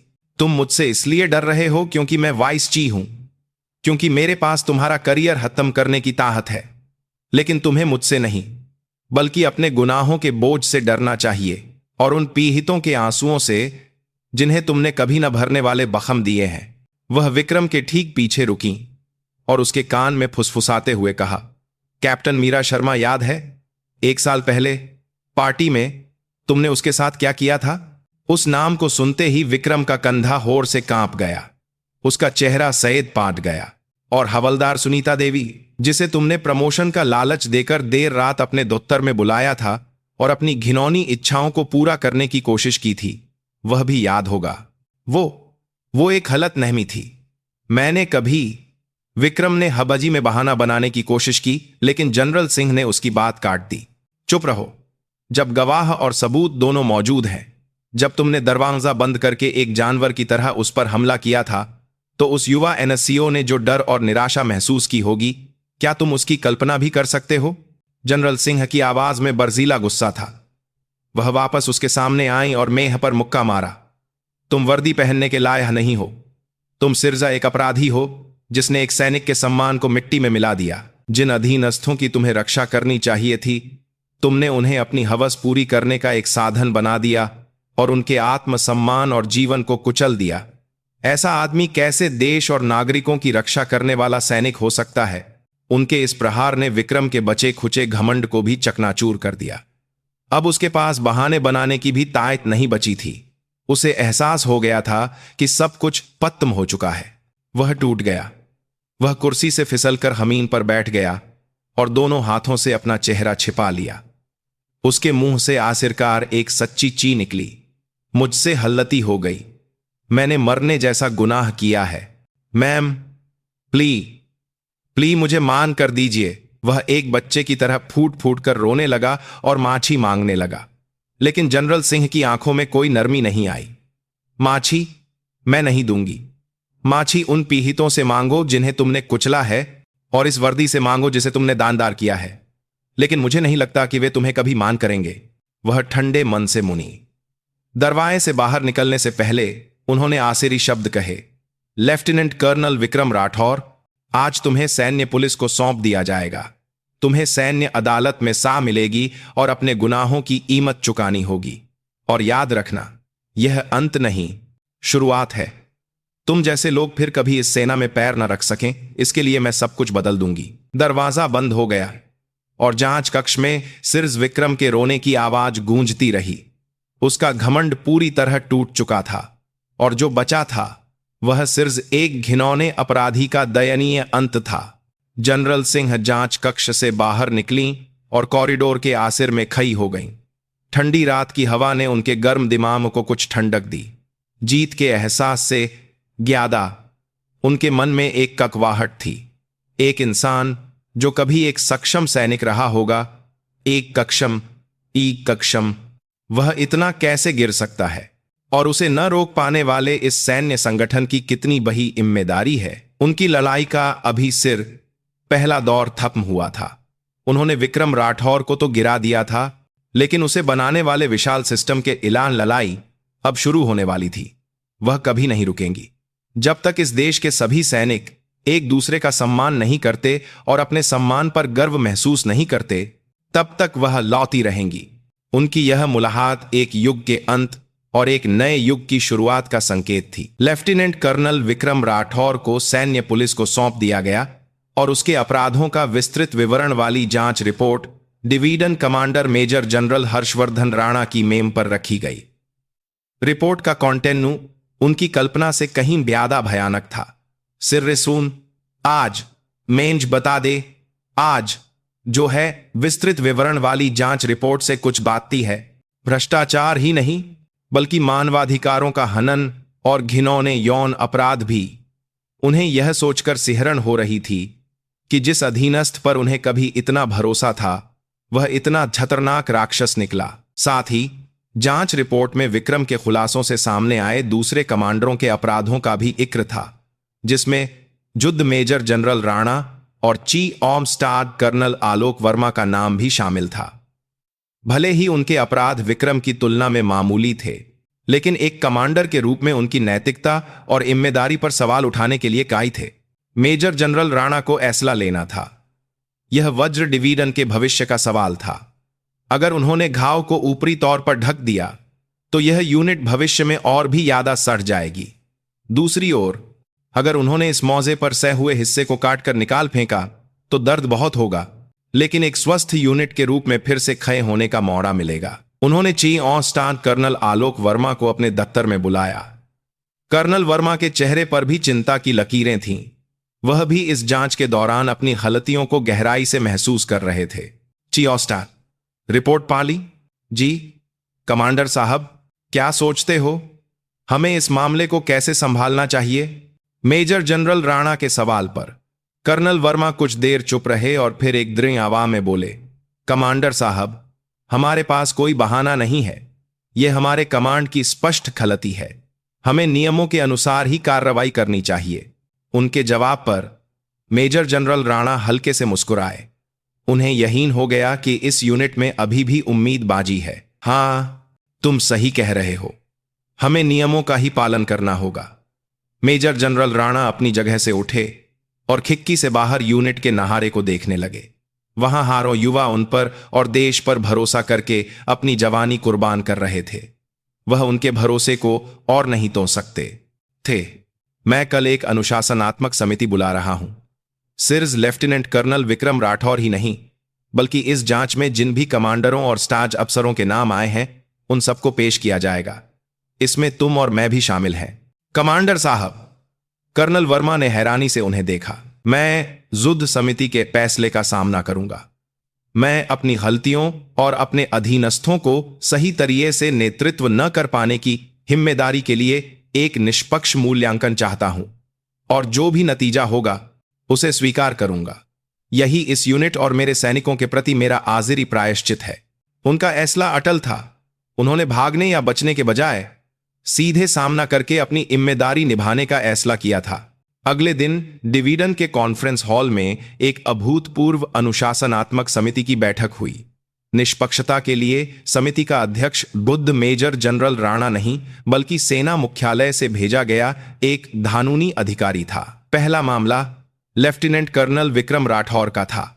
जैसे ही जांच टीम द्वारा पेश किए गए सबूत और पीड़ितों की गवाहियां सामने आईं, हॉल में सदमे और गुस्से की लहर दौड़ गई। विक्रम के वकील ने इसे एक सामयिक गलती बताने की कोशिश की, लेकिन उसके घिनौने अपराधों के सामने यह एक खोखली दलील थी। समिति ने सर्वसम्मति से फैसला सुनाया। लेफ्टिनेंट कर्नल विक्रम राठौर ने एक सैनिक के रूप में अपने सम्मान को गंभीर रूप से क्षति पहुंचाई है। अपने पद का दुरुपयोग करके अपने अधीनस्थों के इलाज अमानवीय अपराध किए हैं और सेना की प्रतिष्ठा को धूमिल किया है। उनका अपराध इतना गंभीर है कि उन्हें अब सैनिक के रूप में रखना अनुचित है। इसलिए यह समिति सैन्य कानून के तहत उन्हें बर्खास्त करने का फैसला करती है। बर्खास्तगी, डिसमिसाल, सेना से निकालने की सबसे बड़ी सजा। यह एक सैनिक के रूप में उसके सभी पद, सम्मान और पेंशन को छीन लेती थी। यह एक तरह से सामाजिक मौत की सजा थी। इसके बाद दूसरे कमांडरों के इलाज सुनवाई हुई। अपराध की गंभीरता के आधार पर उन्हें वेतन कटौती, चेतावनी और निलंबन जैसी सजाएं दी गईं। हाजिर में मेजर जनरल राणा और कर्नल आलोक वर्मा की बारी आई। दोनों ने शांति से समिति के सामने अपनी गलतियां स्वीकार की और जिम्मेदारी ली। उन्होंने कोई बहाना नहीं बनाया। उनके इस सच्चे रवैये को देखकर समिति के सदस्य गहरी सोच में पा गए। लंबी बहस के बाद समिति ने फैसला सुनाया। कर्नल आलोक वर्मा को 3 महीने के वेतन कटौती और मेजर जनरल राणा को चेतावनी की सजा दी गई। उनसे उनकी जिम्मेदारी के लिए सवाल किया गया था, लेकिन मामले को सुलझाने और सुधार का नेतृत्व करने के उनके प्रयासों को भी ध्यान में रखा गया था। लेकिन मेजर जनरल राणा अपनी जगह से उठे और समिति से कहा, मैं समिति के फैसले का सम्मान करता हूं, लेकिन मैं इस नतीजे को स्वीकार नहीं कर सकता। हॉल में एक बार फिर हलचल मच गई। मैं पहले ही इस मामले की जिम्मेदारी लेते हुए सेवानिवृत्ति का फैसला कर चुका हूं। चेतावनी की सजा मेरे लिए बहुत ज्यादा उदारता है। कृपया मेरा इस्तीफा स्वीकार करके मुझे अपना आयरी सम्मान बचाने का मौका दें। उनके इस दृढ़ इरादे के सामने हॉल में मौजूद सभी लोग भावुक हो गए। उन्होंने अपना सब कुछ त्याग कर एक कमांडर के सबसे बड़े सम्मान को बचाया था। उस दिन की अनुशासनात्मक समिति की बैठक वज्र डिवीजन के लिए एक बड़ा मोड़ साबित हुई। सही हुई टहनियां काट दी गईं और बीमार शरीर ने वुड अपने घाव को खोलकर इलाज शुरू कर दिया था। जनरल अंजलि सिंह द्वारा शुरू की गई सुधार की लहर अब एक ऐसी विशाल धारा बन गई थी जिसे कोई नहीं रोक सकता था और यह पूरी सेना में फैलने लगी थी। अनुशासनात्मक समिति द्वारा बर्खास्त किए गए लेफ्टिनेंट कर्नल विक्रम राठौर को तुरंत सैन्य अदालत में पेश किया गया। जनरल अंजलि सिंह के निर्देश पर उसके मामले की कुछ जानकारी मीडिया को भी दी गई, जिससे यह मामला सेना के बाहर भी एक बड़ा मुद्दा बन गया। जनता सेना की घिनौनी सच्चाई पर गुस्से में थी और इस मामले को एक मौजे के तौर पर इस्तेमाल करके सेना में मूलभूत सुधार की मांग कर रही थी। सैन्य अदालत में माहौल बहुत गंभीर था। अदालत में सेना के लोगों के साथ साथ कई पत्रकार और नागरिक समाज के लोग भी मौजूद थे। सबकी नजरें कटघरे में बैठे विक्रम राठौर पर थीं। वह एक थके हुए चेहरे और बैदियों वाली वर्दी में शून्य में घूर रहा था। एक समय में डिवीजन का दिमाग कहे जाने वाले उस शक्तिशाली अवसर की कोई भी झलक अब उसमें नहीं बची थी। मुद्दमे का मुद्दा सा था उसके कई भ्रष्टाचार और कैप्टन मीरा शर्मा तथा हवलदार सुनीता देवी के हिलान यौन अपराधों को साबित करना। सैन्य अभियोजक ने जांच के दौरान मिले सबूतों को एक एक करके पेश किया। सरकारी गाजी के दुरुपयोग से लेकर अधीनस्थों के साथ दुर्व्यवहार की रिकॉर्डिंग और यौन अपराधों को साबित करने वाली पीड़ितों और गवाहों की गवाहियां। मुद्दमे का सबसे महत्वपूर्ण हिस्सा पीड़ितों की गवाही थी। कैप्टन मीरा शर्मा ने कांपती आवाज लेकिन महबूत नजरों से उस पार्टी में विक्रम राठौर की घिनौनी हरकतों का विस्तार से वर्णन किया। उनकी साहसी गवाही से अदालत में सन्नाटा छा गया। इसके बाद एक बंद कमरे की सुनवाई में हवलदार सुनीता देवी ने पर्दे के पीछे से गवाही दी। उसने उस रात दफ्तर में हुए भयानक डर को सिसकते हुए बताया। उसकी गवाही ने पूरी अदालत को गुस्से से भर दिया और जब सिपाही प्रकाश सिंह ने उसकी गवाही का समर्थन किया तो विक्रम राठौर के अपराध पर कोई संदेह नहीं बचा। विक्रम के वकील ने उसकी पिछली उपलब्धियों का हवाला देते हुए नरमी की अपील की। उसने दलील दी कि वह एक सक्षम सैनिक था और तनाव तथा शराब के कारण उसने यह दलील दी की, लेकिन उसकी यह दलील सैन्य कानून के ठंडे तराजू पर कोई वनन नहीं रखती थी। जज ने उसकी दलील को ठंडे तरिए से काट दिया। वकील साहब, अभियुक्त ने अतीत में चाहे जो भी उपलब्धियां हासिल की हों, वे उसके घिनौने अपराधों का बहाना नहीं बन सकती और नशे में होना यौन अपराध का कोई बचाव नहीं है। यह एक बच्चा भी जानता है। अभियुक्त ने अपने पद का दुरुपयोग करके कमजोर अधीनस्थों के मानवाधिकारों को कुचला है और यह एक ऐसा अमानवीय अपराध है जिसे किसी भी कारण से मान नहीं किया जा सकता। जज के इन दृढ़ शब्दों से विक्रम ने अपना सिर झुका लिया। उसे एहसास हो गया था कि सारी उम्मीदें खत्म हो चुकी हैं। आखिरकार फैसले का दिन आया। जज ने फैसला पढ़ना शुरू किया। अभियुक्त विक्रम राठौर। अभियुक्त ने एक भारतीय सैनिक के रूप में देश और नागरिकों के प्रति अपनी निष्ठा, कानून के पालन और सबसे बीक कर अपने अधीनस्थों की रक्षा करने के अपने पवित्र कर्तव्य को त्याग दिया है। जज की आवाज पूरी अदालत में गूंज रही थी। अभियुक्त ने अपने निजी स्वार्थ के लिए राष्ट्रीय संपत्ति का गबन किया, अपने अधीनस्थों के साथ लगातार दुर्व्यवहार किया और अपने पद का इस्तेमाल करके महिला सैनिकों के खिलाफ ऐसे घिनौने यौन अपराध किए जिन्हें दोहराया भी नहीं जा सकता। यह सेना के सम्मान को मिट्टी में मिलाने और सेना पर जनता के भरोसे को धोखा देने वाला एक अक्षम्य कृत्य है। जज ने एक पल रुककर फैसले का आखिरी हिस्सा पढ़ा। इसलिए यह अदालत अभियुक्त विक्रम राठौर को सभी आरोपों में दोषी मानती है और अभियुक्त को 15 साल की कैद की सजा सुनाती है। जैसे ही सजा सुनाई गई, विक्रम राठौर ऐसे गिर पड़ा जैसे उसके शरीर में कोई जान ही न बची हो। उसकी आंखें शून्य में देख रही थीं। उसका शानदार सैन्य करियर, जिस सम्मान और शक्ति को वह बचाना चाहता था, वह सब एक ही पल में राख हो गया। नहीं, यह सच नहीं है। मैंने ऐसा क्या गलत किया? वह अचानक पागलों की तरह चिल्लाने लगा। गार्ड उसे काबू करने के लिए दौड़े। अदालत में हंगामा मच गया। उसका यह आखिरी तमाशा सिर्फ एक घमंडी सत्ताधारी के दयनीय और घिनौने अंत को दिखा रहा था। जनरल अंजलि सिंह अदालत में सबसे पीछे बैठी। यह सब चुपचाप देख रही थीं।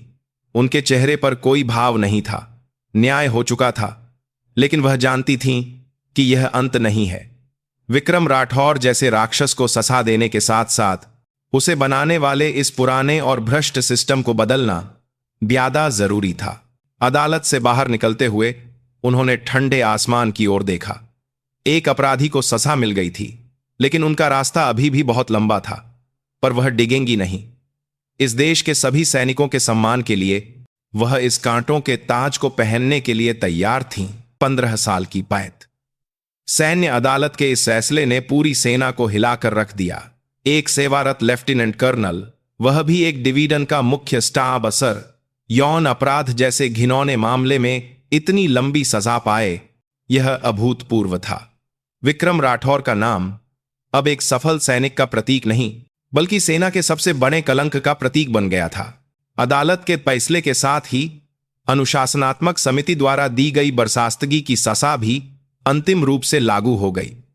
बर्खास्तगी सिर्फ नौकरी से निकालना नहीं था, यह एक सैनिक के रूप में उसके अस्तित्व के हर रिकॉर्ड को मिटा देने जैसा था।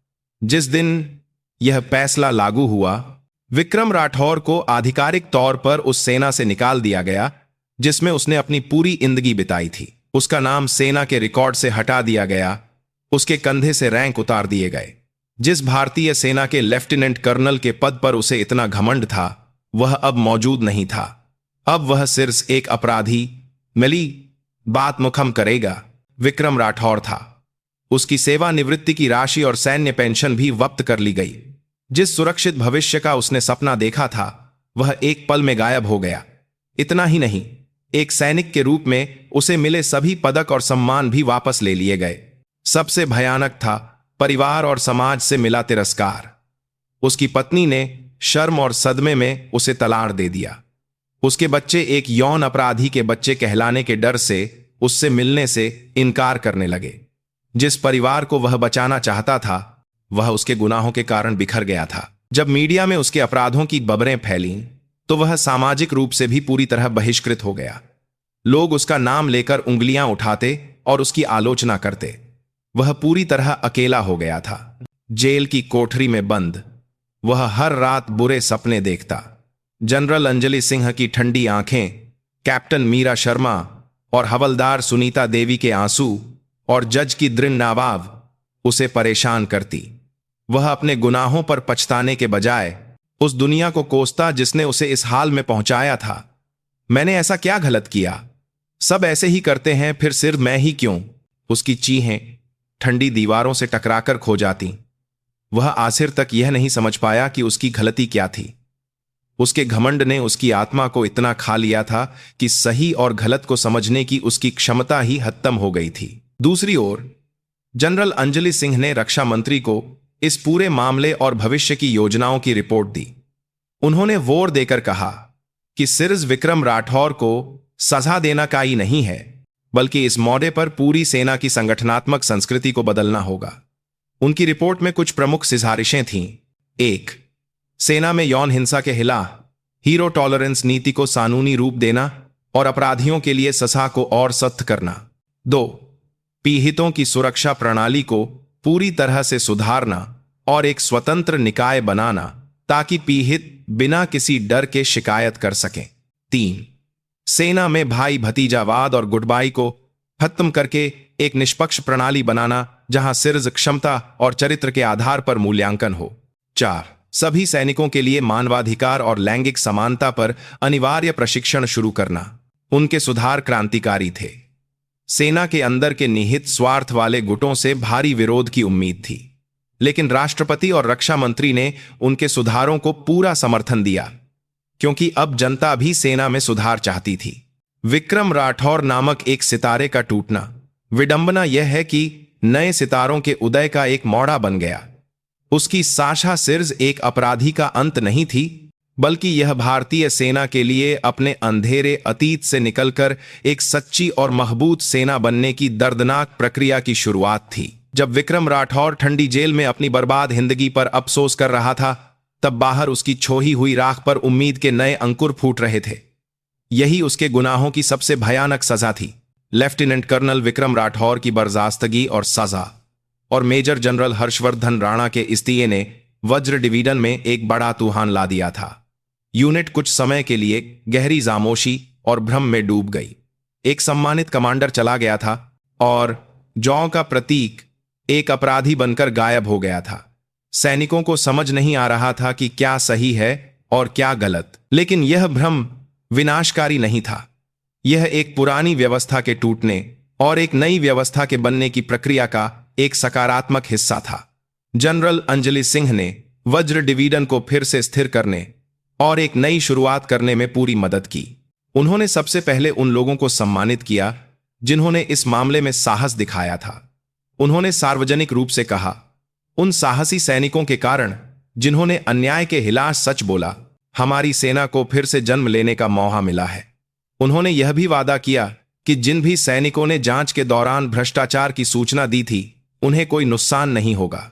दबे हुए सैनिकों की आवाज़ें बाहर आने लगीं और यूनिट में धीरे धीरे नई ऊर्जा आने लगी। जनरल सिंह ने जाते हुए मेजर जनरल राणा के लिए एक सम्मानजनक विदाई समारोह आयोजित किया। उन्होंने कहा, मेजर जनरल राणा ने अपनी गलतियों से भागने के बजाय युद्ध को बलिदान करके संगठन को बचाने का मुश्किल रास्ता चुना। भले ही वह वर्दी उतार रहे हैं, लेकिन उनका साहस और जिम्मेदारी हमारी सेना के इतिहास में हमेशा याद रखी जाएगी। जब यूनिट की स्थिति कुछ हद तक संभल गई, तो जनरल सिंह ने सभी अधिकारियों और एनएससीओ को परेड ग्राउंड पर इकट्ठा किया। उन्होंने बिना माइक के अपनी आवाज में अपना आखिरी संदेश दिया। मैं आपसे पूछना चाहती हूं, एक सैनिक किसके लिए जीता है? अपने रैंक के लिए या अपनी शक्ति के लिए? नहीं, एक सैनिक अपने सम्मान के लिए जीता है। जब हम अपने वरिष्ठों के प्रति वफादारी, अपने अधीनस्थों के प्रति प्रेम और अपने साथियों के प्रति विश्वास दिखाते हैं, तो हमारा सम्मान सबसे ज्यादा चमकता है। उनकी आवाज पूरे परेड ग्राउंड में गूंज रही थी।